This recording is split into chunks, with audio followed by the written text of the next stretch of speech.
আমার আজকের নিবেদন বেলুর, কবি সুবোধ সরকার।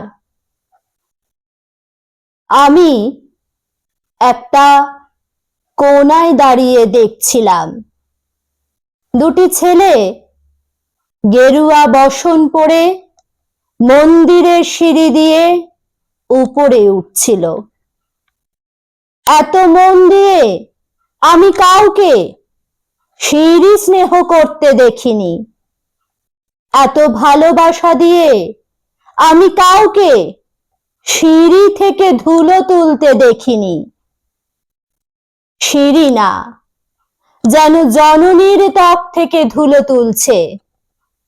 এভাবে সিঁড়ি থেকে ধুলো মুছতে আমি কোথাও দেখিনি।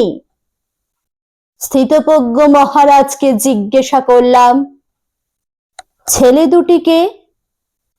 মহারাজ মৃদু হেসে বললেন, একজন নিউক্লিয়ার ফিজিসিস্ট, একজন IBM এর 6 লাখ টাকার চাকরি ছেড়ে এখানে এসেছে, সিঁড়ি ধুতে এসেছে।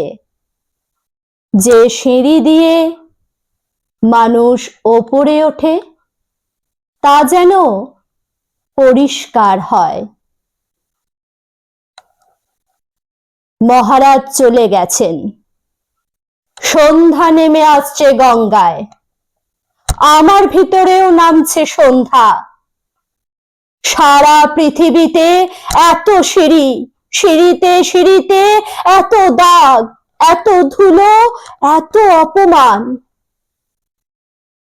আরতি শুরুর আগে মনে হলো, যে সিঁড়ি মুছতে পারে না সে কোনোদিন মানুষের চোখের জল মুছতে পারবে না।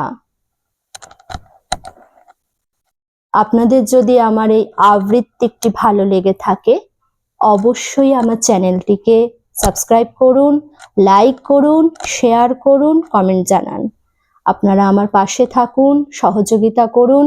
আপনাদের সহযোগিতা আমার একান্তই কাম্য। আজ ভিডিওটি আমি এখানেই শেষ করছি। পরবর্তী নেক্সট ভিডিওয়ে আবার আপনাদের সামনে উপস্থিত হব। আপনারা সুস্থ থাকুন, ভালো থাকুন।